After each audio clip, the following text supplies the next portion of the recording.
Hey everyone, today I'm going to be taking a look at pimping my Squier telecaster. This particular telecaster is a Danish Pete or Peter Honore model. I say it's a Danish Pete or Peter Honore model. It's actually just a standard Squier bullet telecaster, bottom of the range, except it's in a limited edition purple, which was done as a one-off run by Andertons. Because this is the colour that Danish Pete's much more expensive telecaster uses. Now, there's not much point in me playing this for you or reviewing it because quite frankly it's exactly the same as a standard bullet telecaster apart from the colour, which I happen to think is very nice. I do apologise if this video is going to be a little bit sloppy, a little bit quick, but frankly I don't have a lot of time left today and I really want to get this job done for myself. I just really also wanted to try and film it as I did it. When I first got the guitar, it did have one problem in particular.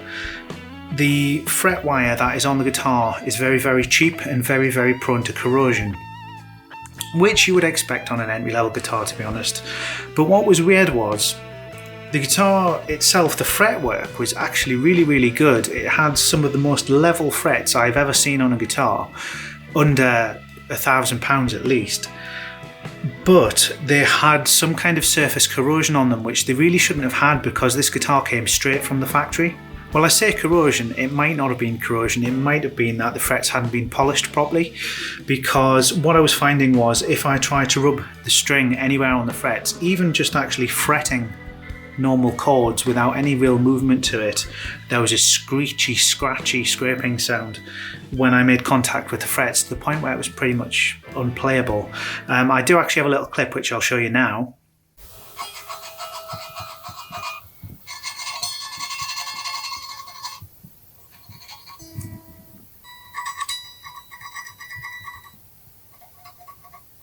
So that's what it was like, and I have to say Andertons were very good about it. I knew full well that I could fix it myself by basically finishing the polishing on the frets using a mild abrasive. It took me a couple of hours just to, while I was sat watching the TV, to sit and polish them all up, and it did come up fine.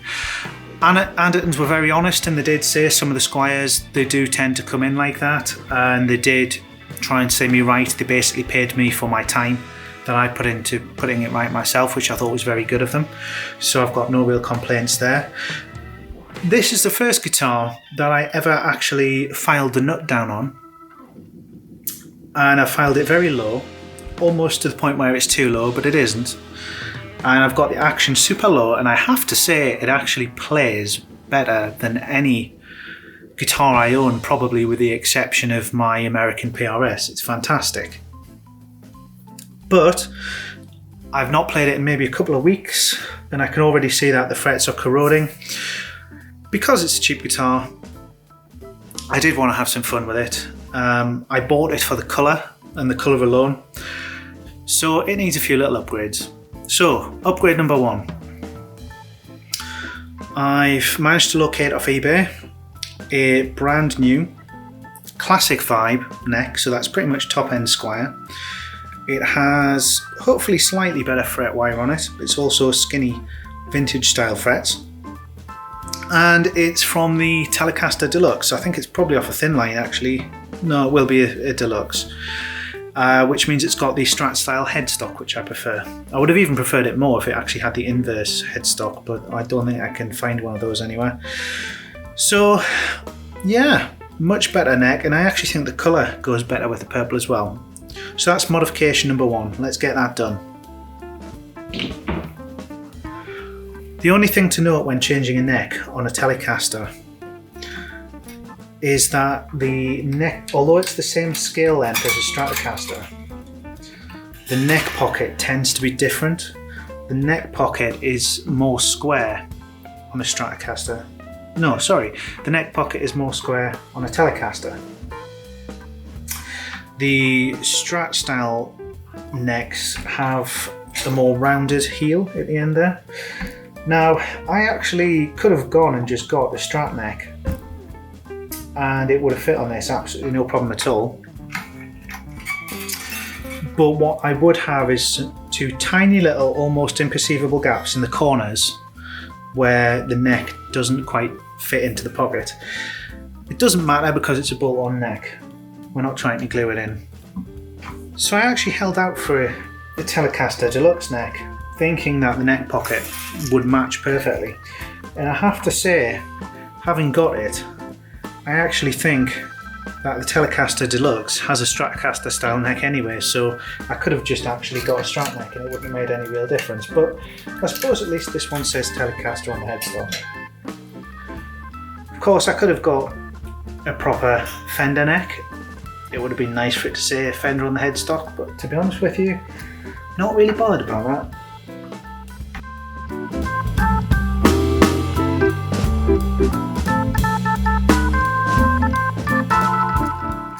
Oof, nice tight fit in that neck pocket. No shims or anything. Right, let's test fit this new neck.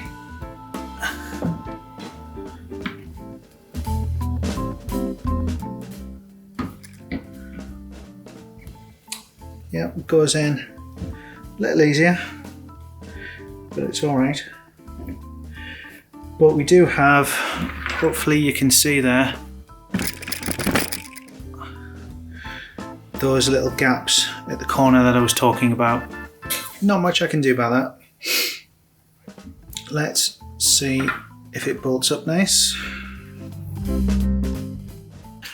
Did actually get the matching neck plate and screws from the seller of the neck. Let's see if it's any different than the one I've got.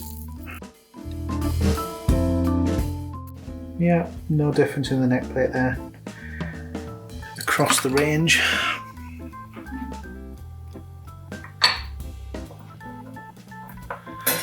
Tune it up like the head gasket on a car. Nice and tight. Opposite corners.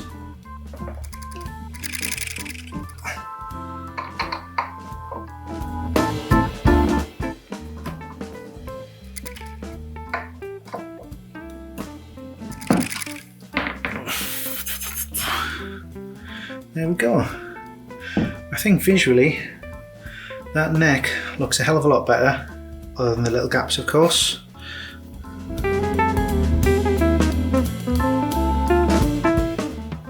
Looks geometrically to be about right as well. I'm just going to get a straight edge and check as far as geometry goes we're going to be on the right lines. Now I can already tell the other neck had more of a sort of break angle on it. Are we going to need a shim?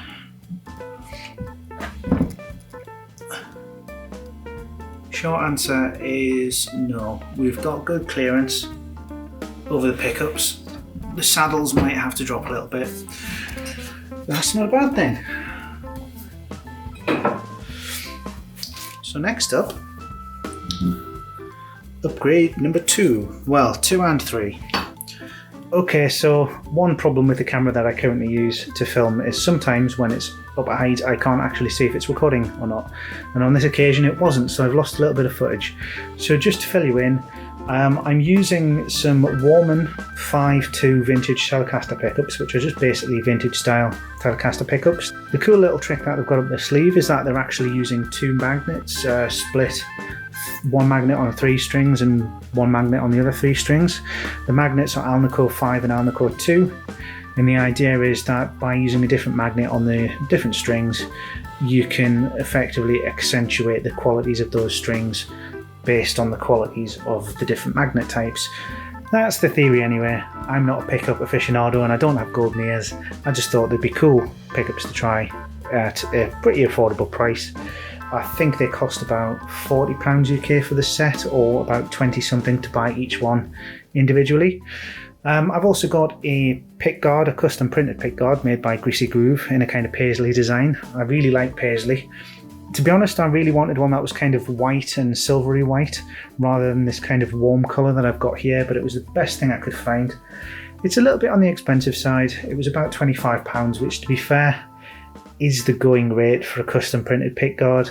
I just think it's a lot for what is essentially a piece of plastic. I mean, it's nearly the same cost as the pickups, but there you go. So yeah, that's what I've got. Let's rejoin the footage where I'm basically disassembling the guitar, ready to fit the new parts.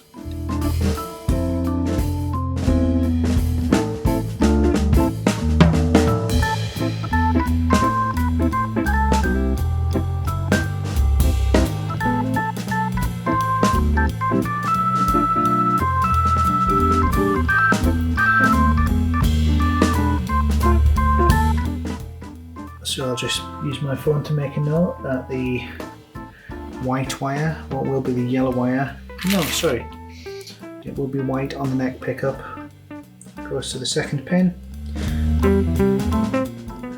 grounded to the back of this pot, and the yellow wire goes to the second pin in from the right, and is presumably also grounded to the back of this pot.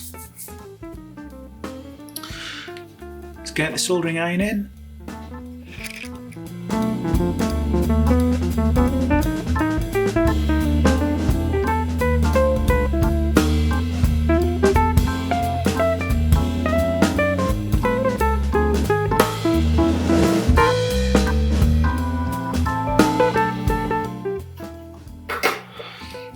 Well, we've got the pickups out of the way, let's try that pickguard again.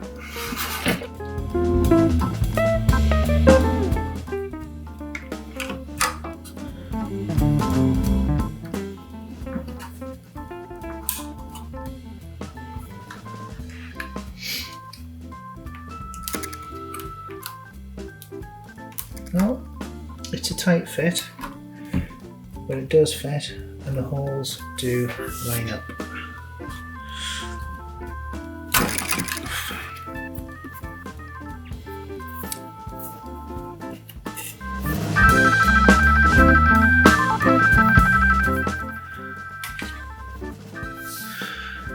New pickups.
I'm looking there and thinking we might have a slight problem with neck alignment. I need to do just loosen the neck ever so slightly.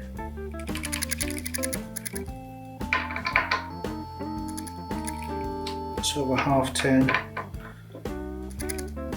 on every screw.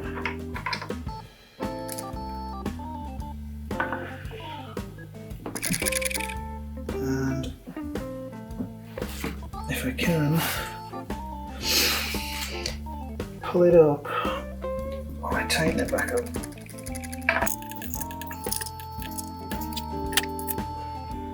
Huh. Have we gone too far the other way? Yes, I think so. Okay, maybe that was a little bit harsh.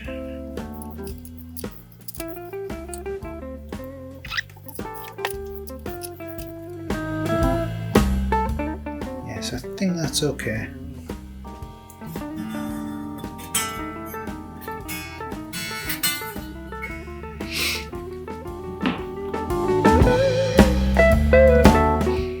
Okay, so there we have it strung up.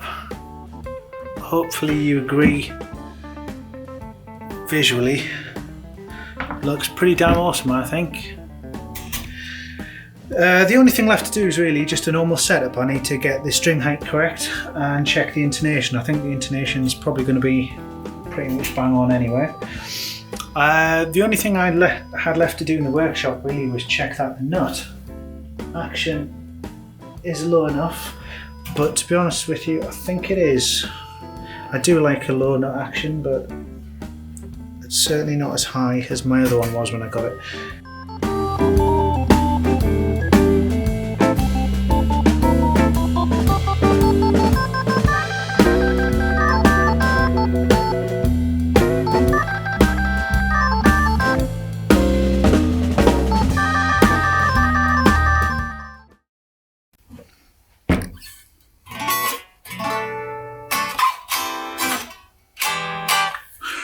Cool. So there we have one pimped Danish Pete Strat. There's still a little bit of work to be done on the setup. I think I need to let it settle in, make sure the truss rod is adjusted correctly, and then there is still a little bit of work to be done on the intonation, but chances are I'll be putting different gauge strings back on this anyway, so I might as well wait until I've done that before I go fine tuning it. The action's pretty decent there. We're just going to have to see how it goes, see if I've still got any of those little rattles or any choke points or anything like that, and decide how best to deal with that. Could be truss rod, could be that it does actually need a little bit of fretwork, but we'll see. Either way, I am very happy with the result. See you all next time.